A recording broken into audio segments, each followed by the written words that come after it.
Bawat kandilang ating itinitirik, simbolo ng isang taimtim na panalangin.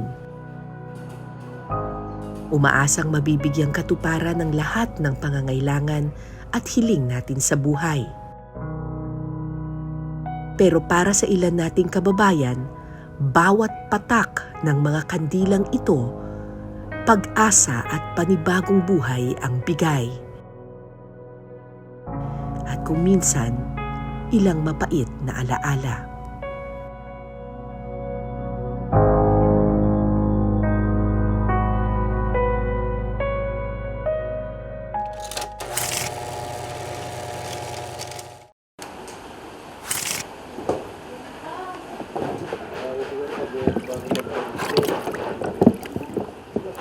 Sa Navotas ko nakilala ang mga gumagawa ng kandilang ito.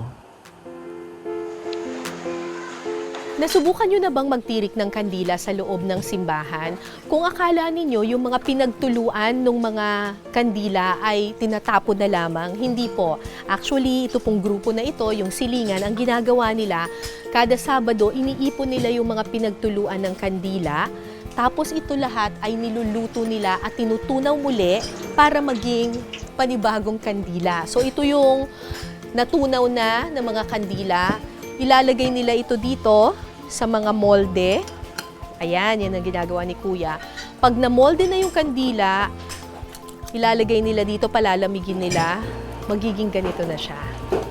Tapos, dito sa bahaging ito, ayan, si ate, yung mga mitsa, nilalagay niya. Dito naman, ang trabaho naman ng mga babae dito ay kanilang binubutasan yung bawat isang bagong kandila at nilalagyan nila ng mitsa. Marami ng mga pamilya, mga biktima ng extrajudicial killings ang nagbe-benefit dito sa proyektong ito na kung tawagin nila silingan. Miyembro sila ng grupong Silingan Candle Makers. Silingan ang salitang Cebuano para sa kapitbahay. Si Evangeline, 64 na taong gulang, ang pinakamatanda sa grupong ito. Matagal na po kayo dito Ilang sa buwan pa lang. kandilaan? Ilang buwan pa lang. Ilang buwan pa lang. Paano niyo po nalaman itong lugar na to? May nagpasok sa akin si Mildred. Pinasok kayo ni Mildred. Bakit daw po?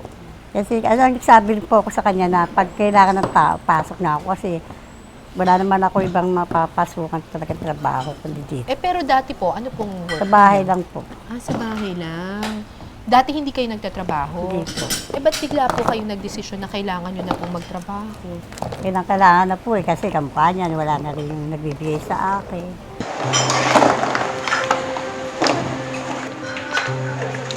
Tagalagay ng mitsa sa bagong gawang kandila si Evangeline.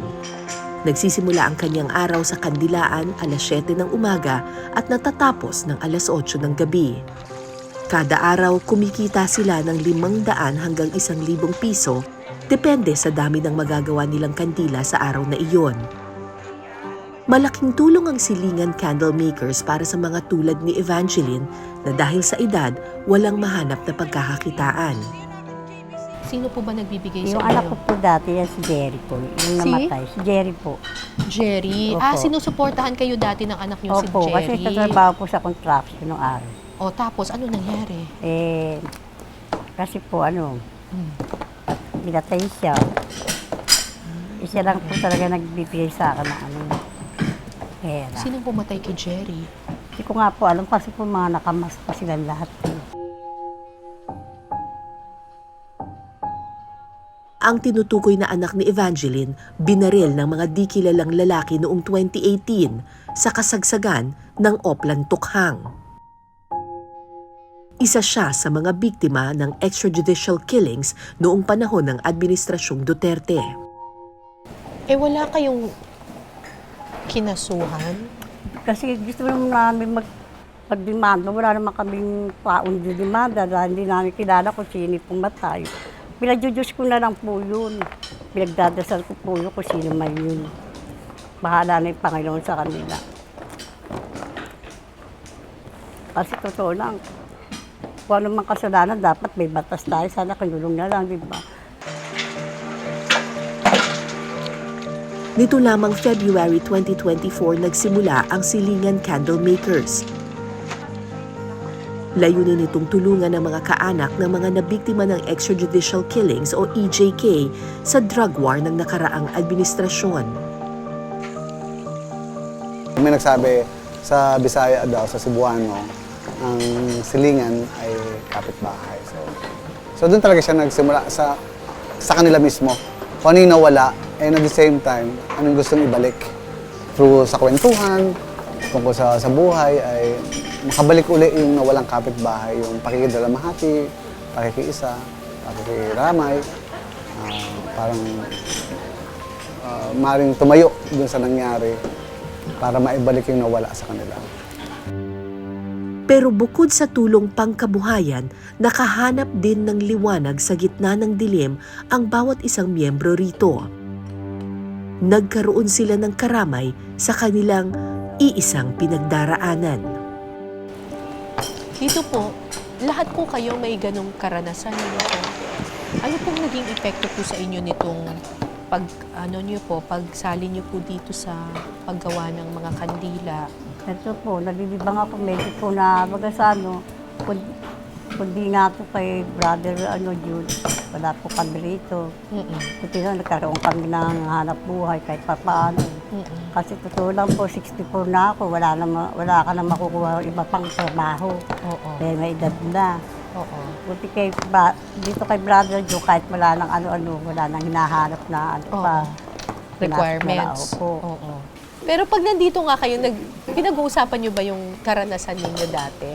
Kasi po, totoo lang po, minsan nakakamood-in na kami. Kaya na pag, siyempre, naaalala mo yan, lalo lang pumapasok pa rin sa isipan namin lahat yan. Dahil pag nakakapanood ka pa nun sa TV ng patayan, para bang lagi pumapasok sa isipan mo yung nangyayari. Bagong pag-asa at karamay rin ang nahanap ni Mayra, 19 anyos, nang mapasama siya sa grupong ito. Mula raw kasi ng walang awang paslangin ng kanyang ama at kapatid, tila nawala rin ang mga kapitbahay nila na sana'y makikiramay sa kanilang pinagdaanan. Parehong oras na lang po, kami na lang. Wala po kami natakbuhan, kami na lang po. Saan kayo nakahanap ng mga kapitbahay na makakaintindi sa inyo? Sa silingan po. Bakit kayo nagdesisyong pumasok dito? Kasi po, ako lang din po nagpapakain sa sarili ko. Oh, bakit? Ano nangyari? Wala pong trabaho yung mama ko. 2016 nang masaksihan niya ang pagbaril ng mga di kilalang lalaki sa kanyang ama at kapatid. Ilang taon ka lang nung nangyari lahat ng yon? 11 po. 11 ka lang. Kumbaga kakatapos ko lang po mag-birthday na. July 1 po ako nag-birthday, tapos July 22 po siya namatay. Mula nang mawala ang kanyang ama at kapatid, naging mahirap na ang kalagayan nilang mag-iina. Tila mga dagaraw silang nagtago para lang hindi madamay sa malagim na giyera kontra droga. So dati, ang nagpapakain sa inyo ay yung tatay mo at yung kuya mo? Ganun ba? Opo. Marami po siya dating pinagkakakitaan. Sino? Si Papa po. May paupahan po kami, may tubigan, Oo. tapos may tricycle. Eh nung namatay siya, Wala na po lahat. bakit nawala lahat? Sa sobrang trauma po, nagtago rin po kami. Dahil, Baka rin po madamay kami. bakit mas okay na kayo ngayon? Ano po wala na pong nagtotokhang, okay na po yung lahat. May nakakausap na po kami, may mga nakakatulong na rin po sa amin.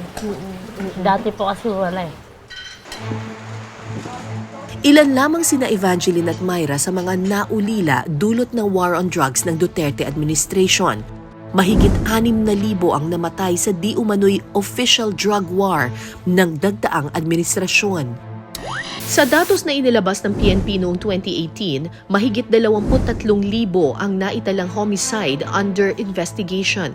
Pero habang gumugulong ang investigasyon sa EJK, inaalam pa ng PNP ang pinakahuling bilang ukol dito. Nito lamang Agosto, muling dininig sa House Quad Committee ang mga kaso ng extrajudicial killings noong nagdaang administrasyon. Layunin nitong matukoy kung may kaugnayan ng illegal drug trade sa mga sindikato at POGOs o Philippine Offshore Gaming Operators. I was invited to serve as a resource person during the Sa pagdinig, isiniwalat ng dating Philippine Amusement and Gaming Corporation o PAGCOR General Manager at retired Police Colonel Royina Garma ang sinasabi niyang reward system sa mga pulis kaugnay ng maaaresto at mapapatay sa mga di umano'y drug personalities na nasa narco list ni Duterte.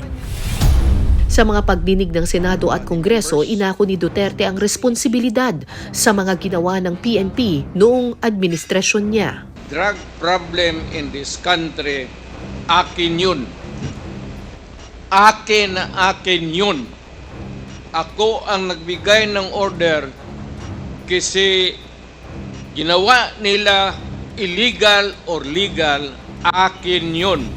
Thank you, Mr. Chair. I take full responsibility for it.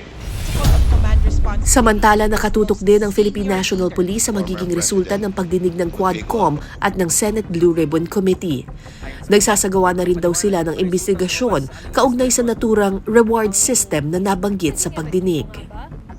This is precisely the reason kung bakit isa po yan sa mga issue na pinaiimbestigahan ng ating Chief PNP at dinodokumento natin at magiging ebidensya natin itong mga revelation again during the committee hearing at aalamin natin kung maliban ba dito sa mga nagsalita na sinasabing may alam sila sa mga naging reward system. Because on the part of the PNP ay wala tayong alam tungkol dyan sa reward system na yan. Una ako, siyempre, personally, merong maliit na liwanag doon. So, sa plain politics, yung deliberation doon, everybody's naman hopeful siguro. Kasi yung nangyari naman ay kalunos-lunos naman. Hindi mo kailangan lumaban, wala namang kaugnayan doon sa tinatawag na peace and order. There's a illegal drug trade, yes. But illegal drug use is a mental health problem. It's not a security problem. Anong pinagdarasal mo? Nagdarasal ko lang po, sana mabigyan ng katarungan yung papa sa kanyang kuya ko. Kasi po wala pa silang laban.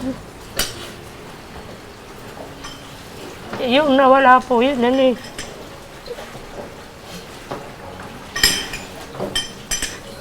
Parang wala na po kami.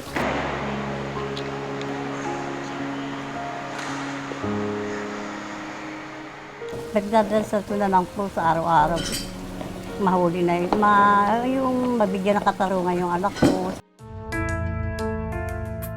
Ayon sa ilang mambabatas, maituturing na crimes against humanity ang mga nangyaring pagpatay sa mga biktima ng giyera kontra droga. Isang giyera na sa huli, tila ang mga naulila ng mga napaslang na biktima ang talo. Para sa mga kaanak ng mga biktima ng EJK, aasa na lang sila na dumating ang panahon na ang kanilang hiling na katarungan ay kanila pa ring makantan. Nang sa wakas ang ilaw ng alaala na siya nilang kabuhayan ngayon, patuloy na mag-alap at maghatid ng pag-asa. Ako po si Cara David, ito ang Cara Docs, ang kwento sa bawat numero.